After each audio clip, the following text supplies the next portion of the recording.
Okay, and I'm back with another video. And as you can see, I have face cam now. And today I'm going to be doing a try not to laugh kids Oregon funny kids fail compilation. Shout out to Life is Awesome.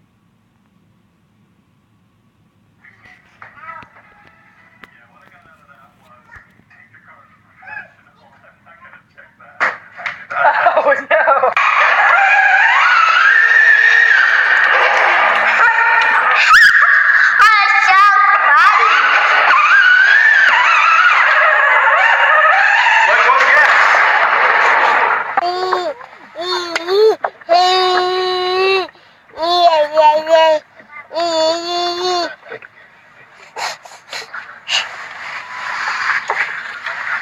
Happy birthday to you.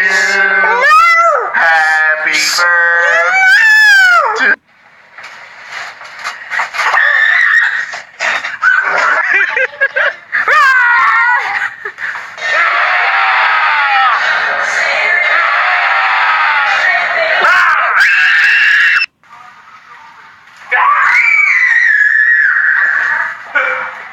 I don't know, I think we should do that.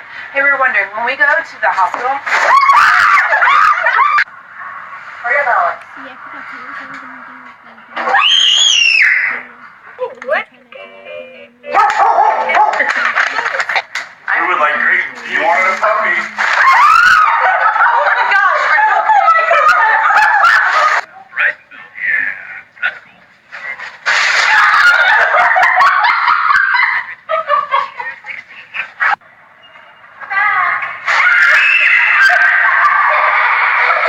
You know, nothing dangerous out here. Or anything. Wow, okay. He got me good. Oh yeah, Oh boy. Angel.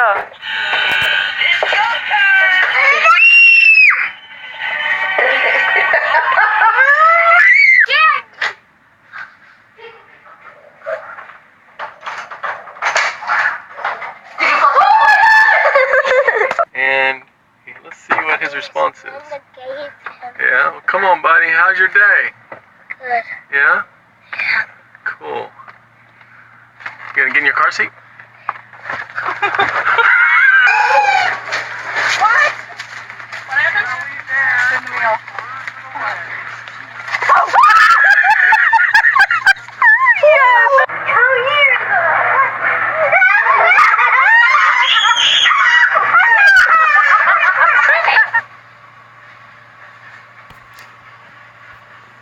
She's like, hi.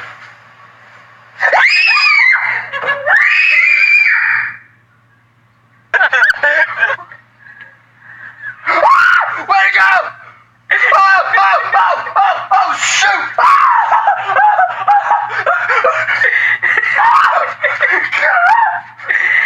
What's on?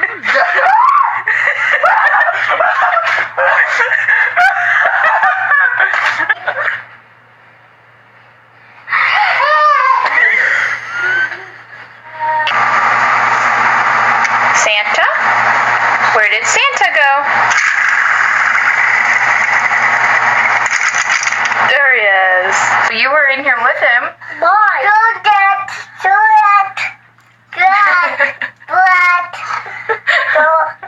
You look ridiculous. Let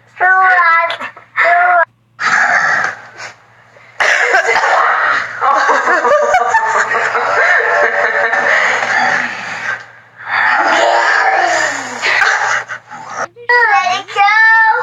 Let it go. You can't turn me out. Why don't care?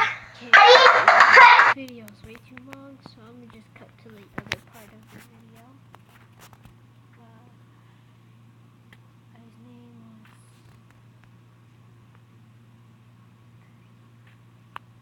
Yep, there it is.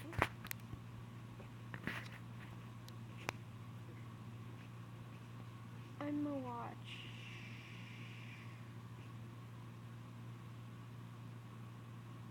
Fast and Furious. Think about that friend you've had the longest. August. I'm assuming you guys have done some stuff that you're taking to the grave and you're not going to tell anybody. Me and my friends, we were a little bit more crazier than normal people. We like constantly needed to be doing stupid stuff. And to us, it wasn't really stupid stuff. It was just us having fun. When I was about 14 years old, my boy Robbie and my cousin Shane tell me they've invented this invisible man trick. In my head, I already know that whatever they're about to show me is gonna be whack. Robbie grabs his stepmom's bike. Robbie lives on top of a hill, by the way. Shane takes the bike, runs full speed, throws the bike. The bike coasts down this hill in a straight line for like 35 seconds. The pedals spin like there's an invisible man on it and crashes into a bush. Coolest thing I've ever seen in my life. Shane runs down, grabs the bike, runs back up. Robbie takes the bike, runs full speed. Phew! I do it. It flops 5 feet after I let it go. We're out there taking turns for like an hour, and every time it's my turn, my invisible man acts like he has zero coordination. After a while, Shane leaves. I go to throw the bike. All of a sudden, my invisible man turns into Lance Armstrong. He's halfway down the hill. I'm freaking out like, yes, go, go! Right before it goes into the bush, a freaking car comes out of nowhere, bam! And the guy stops the car. Oh my God! Oh my God! Me and Robbie are frozen. Then we do what any responsible teenager would do. We book back into Robbie's house. We run into his room and act totally casual. Like, you know in Grand Theft Auto when you have 5 stars and you gotta hide behind a dumpster to let the cool down happen? Like, this is us in Robbie's room. So we give it about an hour. And then we casually just stroll outside. There's like 10 other houses as you go down this hill between the bottom of the hill and Robbie's house, so it's not really obvious where this bike might have come from. We look down the hill, car's gone, Robbie's stepmom's bike is still there. Robbie casually takes a walk down the hill like it's, it's a Sunday afternoon stroll, grabs the bike and runs up with it. The alignment on this bike is 1000% effed. Like, it is so messed up. Robbie throws the bike in the garage and we disavow all knowledge of this mission. The story just randomly popped into my head the other day and I was thinking, I probably screwed this guy up psychologically. What would you think if you're driving in your car and all of a sudden you get out, you don't find a body? Like, you're gonna think you're a murderer. For all I know, this guy rushed home, uprooted his family, moved to Mexico the next day. I don't even know what was probably running through his head when he got out and saw this bike and no body. So if you're watching this and you live in Orlando and a bike has ever randomly slammed into the side of your car and you couldn't find the body when you got out, just know you're not a murderer, bro. Oh. I want the entire world to know that you're mean to me and you bully me, and this is my life I'm the nicest friend you have. Stop it. Done did it. 140 BPM done did it. 36 cents 2 days done did it. Shows done did it. Shows done did it. Did it how they didn't want to do it. Subscribe to this guy. Yeah, subscribe. Done did it. Put a fast one on me, you're kidding. G's ain't with it. I hate bullies. You hate bullies. Nobody likes bullies. And see, what sucks is it's hard to go to a teacher. Because if you go to the teacher and the teacher goes to that bully, guess what? That bully's gonna come at you 100 times harder. Plus, that's not how I was raised. My hood would never let me be no snitch. Me and my homies, we robbed a bank once. I got busted. Granted, it was on Grand Theft Auto. And yeah, I was only in jail for like 5 seconds, but still, I ain't no snitch. There was this kid, Jonathan. I was in 7th grade. He was in 9th grade. This dude would constantly harass me, flick my ear, pull chairs off from underneath me when I'm trying to sit, punch me in the shoulder. One day in the hall, this dude hit me so hard in the back of the head, I legit forgot where I was at. Everybody was laughing at me, like I was fighting back the tears. It was so embarrassing. I wanted to tell the teachers, but I ain't no snitch, okay? I did my nickel, and I ain't rat on nobody. And then halfway through the school year, we got this new kid named Austin. Austin was a pretty boy, and all the girls were in love with him. Jonathan ain't like that one bit.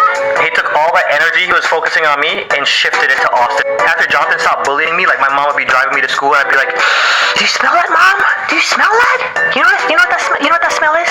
It smells like freedom." Today is where my book begins and the rest is just unwritten. It felt so good to come to school and not be bullied. One day I step out into the hall after class and Jonathan has Austin pinned up against a locker. And Austin's like, "If you hit me one more time, I'm gonna get my cousin to come over here tomorrow after school and kick your butt." And he goes to Robbinswood.